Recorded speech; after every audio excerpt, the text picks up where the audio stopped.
Hello! This video takes a quick tour through PadSynth, a synthesizer from my JSFX set. PadSynth specialises in big, thick textures, but it also has a very flexible internal effects system, which means you can get quite a range of sounds from it. So let's take a look at how it works. We'll start with an empty project and add a new instance of PadSynth. If we play something on this now, we hear the default sound, which is a big, thick sawtooth patch with no additional effects or modulation. The first thing to notice is the width dial. This controls how detuned the sound is. You can get very tight basic sounds, or some extremely detuned ones. You'll notice that when you change this dial, the regenerate button becomes active, and until you press this, you won't actually hear a difference in the sound. The next thing we'll look at is the waveform page, where you can change the waveform type. The shape control at the top lets us select the basic waveform. You can see the current waveform on the top right and the harmonics on the left. Under that, we have the warp controls which distort the waveform. There are a few different warp types, including hard clip, a softer clip, and even a sine-based one which can produce some weird harmonics. The next section is modulation, which stretches the waveform in time. We can change the amount of modulation as well as the phase.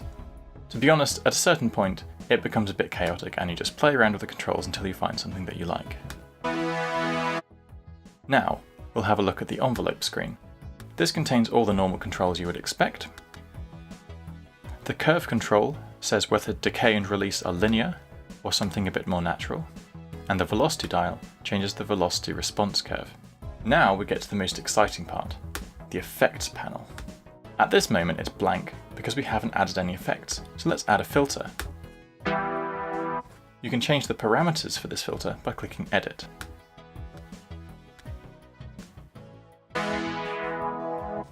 Now let's click back to see our effects list, and now we add a low frequency oscillator. By default, this LFO is hooked up to the note's amplitude, so you can hear the note wavering. But if we click to edit the target at the bottom, we can select different aspects of the note to modulate. For example, the frequency.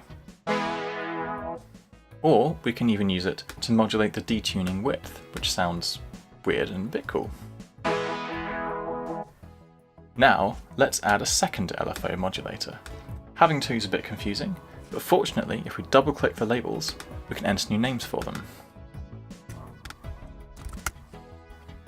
If we look at the list of things this new LFO can modulate, it's still only the basic note parameters. This is because the effects have an order, and they can only modulate effects that are after them in the chain. So we go back to the list, and we click and drag to shuffle them about. Now our new LFO is ahead of both the filter and our original LFO. This means we can use it to modulate parameters in those effects. So you see these are no longer grayed out and disabled. So we could hook this LFO up to the filter frequency, or even to the frequency control of the other LFO.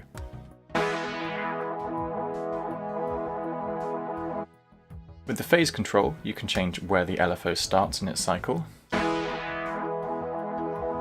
or even make it random for each note. Although we're not going to go into it now, there are other effects and modulators to explore.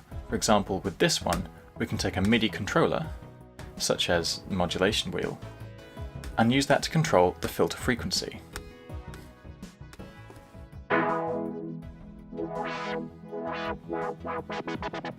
Just to polish off, let's add a bit of ambience using Springbox.